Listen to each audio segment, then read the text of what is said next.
All right, Okay. go ahead. Good evening, everyone. My name is Rani Nanan. I'm presenting alongside Miss Ariane Ranking, and we're presenting on vision and strategy.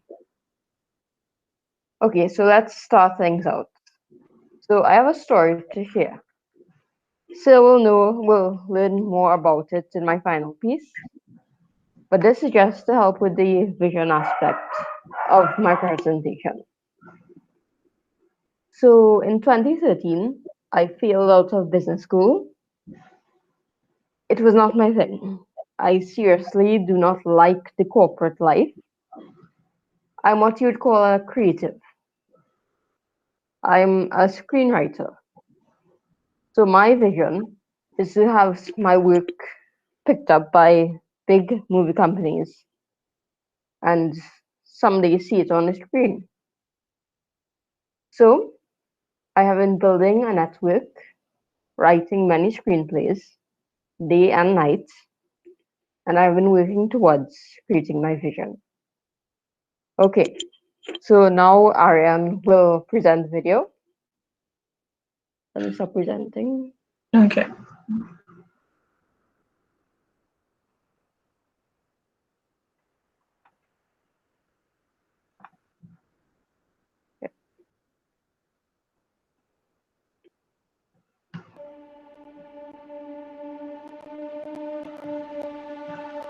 I found that nothing in life is worthwhile unless you take risks. Nothing. Nelson Mandela said, there is no passion to be found playing small and settling for a life that's less than the one you're capable of living. Now, I'm sure in your experiences in school and applying to college and picking your major and deciding what you want to do with life, I'm sure people have told you to make sure you have something to fall back on. Make sure you got something to fall back on. But I never understood that concept, having something to fall back on. If I'm going to fall, I don't want to fall back on anything. I want to fall forward. I figure at least this way I'll see what I'm going to hit. Without consistency, you'll never finish. So do what you feel passionate about. Take chances. Don't be afraid to fail. There's an old IQ test with 9 dots. And you had to draw 5 lines with the pencil within these 9 dots without lifting the pencil. The only way to do it was to go outside the box. Don't be afraid to think outside the box. Don't be afraid to fail big, to dream big. But remember, dreams without goals are just dreams.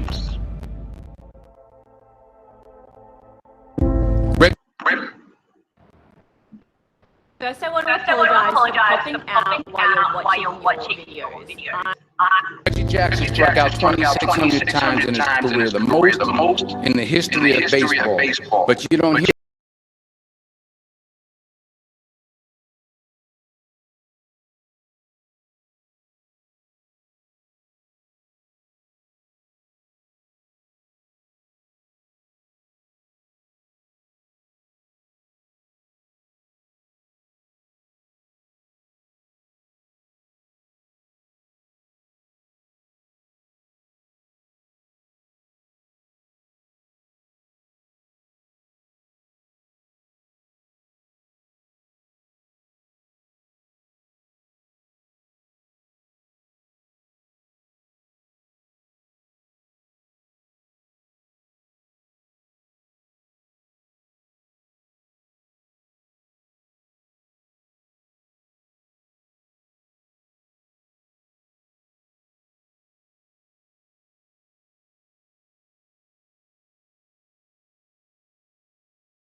I just got back from South Africa. It's a beautiful country. But there are places there with terrible poverty that need help. And Africa is just the tip of the iceberg. The Middle East needs your help. Japan needs your help. Alabama needs your help. Tennessee needs your help. Louisiana needs your help. Philadelphia needs your help. The world needs a lot, and we need it from you. We really do. We need it from you young people. I mean, I'm not speaking to the rest of us up here, but I know I'm getting a little grayer. We need it from you, the young people. Because remember this. You got to get out there. You got to give it everything you got, whether it's your time, your talent, your prayers, or your treasures. What are you going to do with what you have? I'm not talking about how much you have. Some of you are business majors. Some of you are theologians, nurses, sociologists. Some of you have money. Some of you have patience. Some of you have kindness. Some of you have love. Some of you have the gift of long suffering. Whatever it is, whatever your gift is, what are you going to do with what you have? All right, now here's my last point about failure. Sometimes it's the best way to figure out where you're going. Your life will never be a straight path. I began at Fordham University as a pre-med student.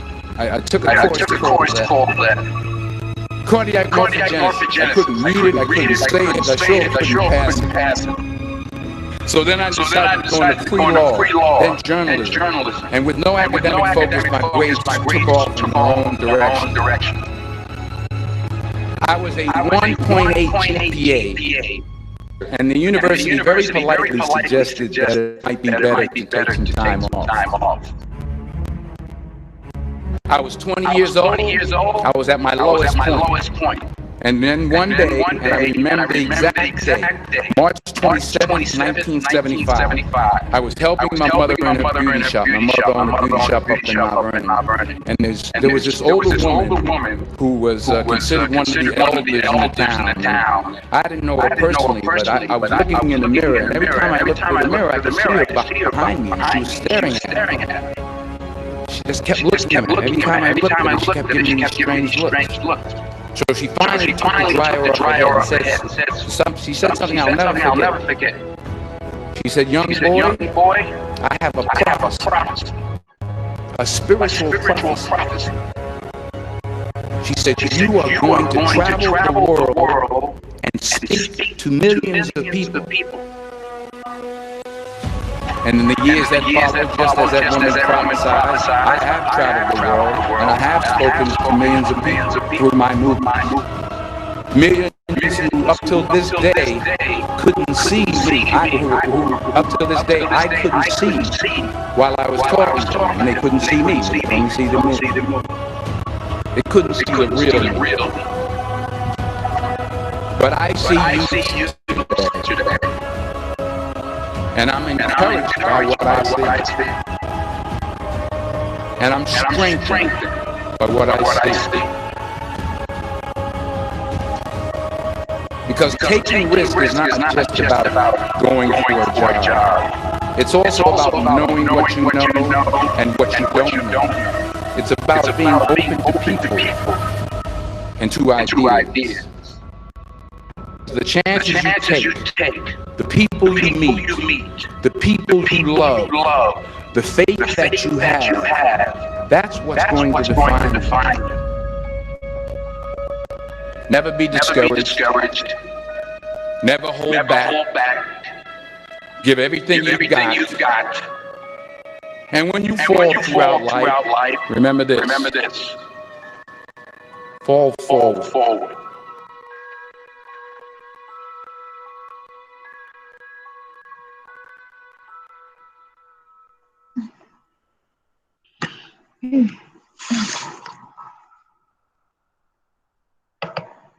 Okay.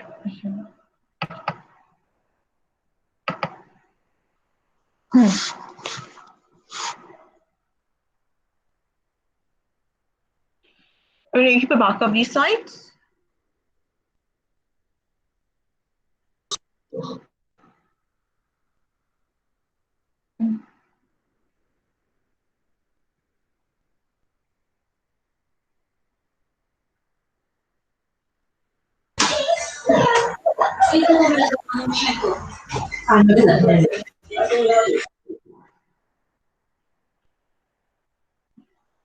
Hi, good evening, everyone. So I'll be starting about to talk what is vision.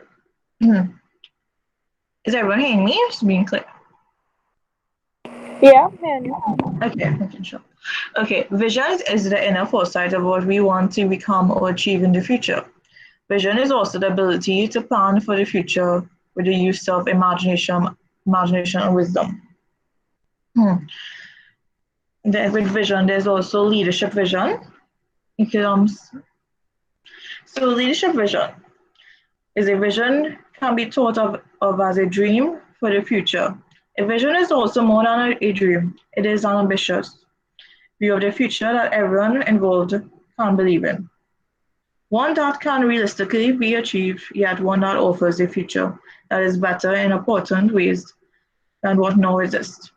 For organizations, a vision is an attractive, ideal future that is credible yet not readily attainable. Sometimes visions are brief, compelling, and slogan-like, easily communicated to and understood by everyone in the organization. For example, Coca-Cola's a Coke within arm's reach of everyone on the planet, and Komatsu's an encircle Caterpillar serve to motivate all employees. We have here an example of a vision statement. This is IKEA. So their vision is to create a better everyday life for the many people. So for IKEA, their vision says as a home design brand, IKEA focuses on creating a high quality of life for its customers, precisely what its customers think about when choosing to shop there. By aligning its goals with the consumers' desires, IKEA is signaling that it understands the wants and needs of its customers and that it's ready to meet those needs. Okay.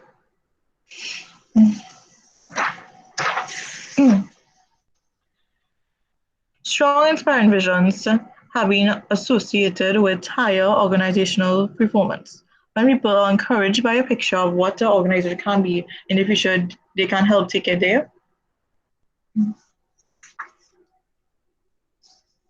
Okay. What vision does?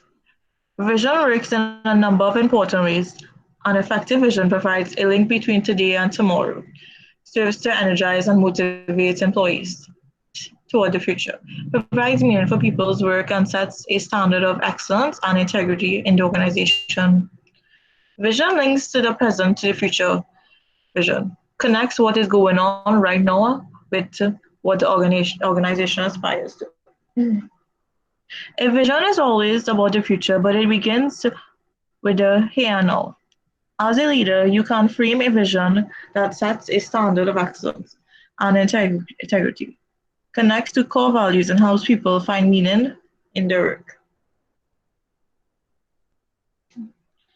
So here are some common themes of vision.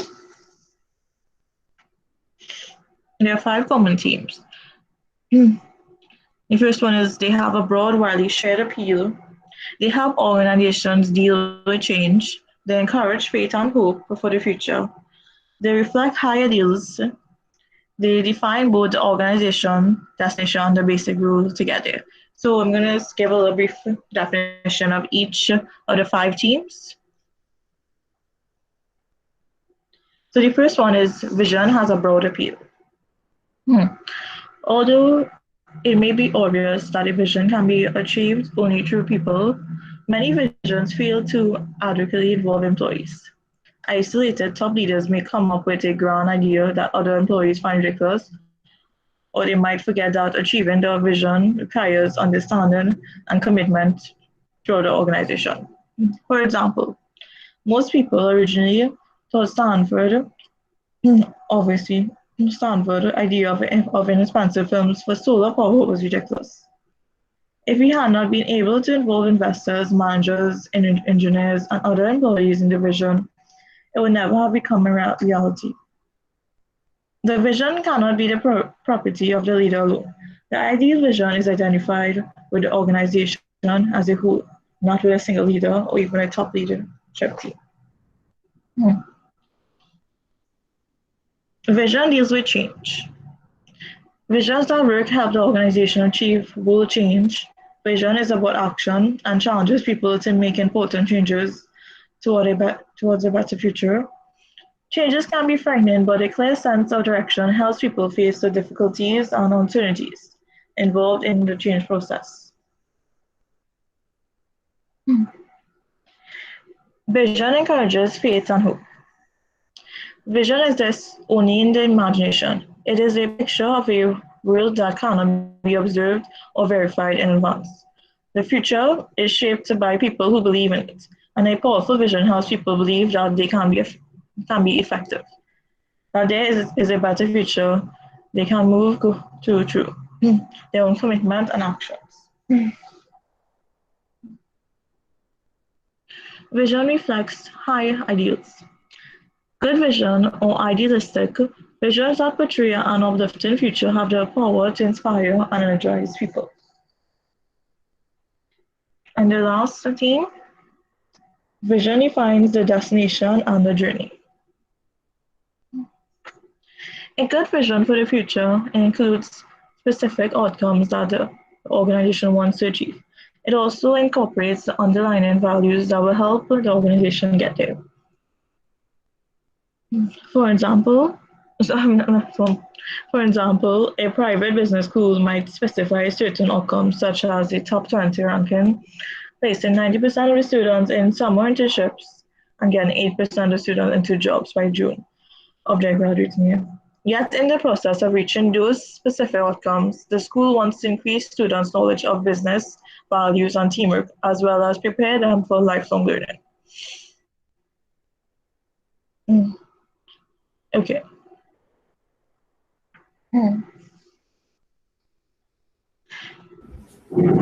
So these are four visionaries. Could anyone of you guess who these four people are? Mandela, Jobs, Kojima, and some other guy. I don't know who the fourth person is. Anybody else?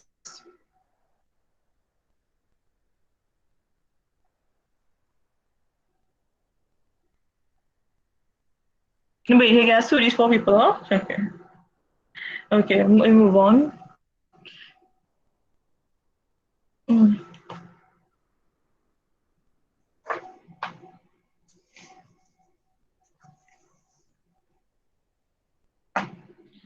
Okay, most of the visions we have talked about so far are for the company as a whole. However, divisions, departments, and individuals also have visions, which are just as important and powerful. Successful individuals usually have a clear mental picture of their vision and how to achieve it. People who do not have this clear vision of the future have less chance of success. So we reach mission. Mission is not the same thing as a company's vision, although the two work together. The mission is the organization's core broad purpose and reasons for existence. It defines the company's core values and reason for being, and it provides a basis for creating the vision. Okay. What is strategic leadership? The ability to anticipate and envision the future, maintain flexibility, think strategically, and intimate changes that will create a competitive advantage for an organization in the future. Strategic leadership is one of the most critical issues facing organizations. In a fast-changing world, leaders are faced with a bewildering array of complex and ambiguous information. And no two leaders will see things the same way or make the same choices. Here we have a pyramid of the domain of strategic leadership. So this exhibit illustrates the levels that make up the domain of strategic leadership. Strategic leadership is responsible for the relationship of the external environment to choices about vision, mission, strategy, and implementation. Okay, so now I will leave you to Renee to finish off.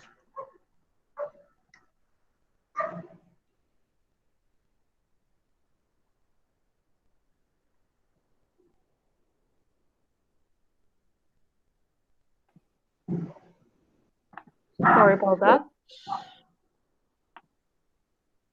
Yeah. So now you're probably wanting to know how you go about making your vision a reality. Well, use strategy. Okay, what is strategy? Strategy can be defined as devising a plan geared toward the needs and wants of an organization or the individual. Strategy requires much thought and consideration of all affected parties. So here's a quote from an English philosopher, Charles Buxton. In life, as in chess, forethought wins. Chess is a game that requires a lot of strategy. Okay, how leaders decide? Well, you have to consider both the internal and external factors. So let's say you're designing a new phone. You're gonna have to figure out whether you have all the resources, if you need to get other resources for this new phone, whether it would affect the environment, if you have the money in the company to do it, and stuff like that. Okay, set realistic goals. You're not going to aim for those big, high things that you can't reach. Always keep the hopes and dreams at the forefront of every decision-making process. So every time you're making a decision, just know that you're going towards this dream. So the leader's impact. Well, when you have a leader that knows what he's about with this strategy, you can go from an idea to reality. So do we have any questions? Oh? Oh?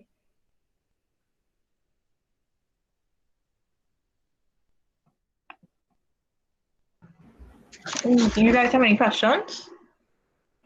Well, I don't have any questions. Okay. Nothing as yet. Well, that concludes our presentation.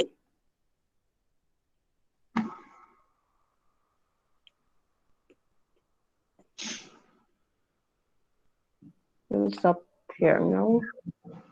All right. So if there are no questions, I'll stop the recording now. Yeah.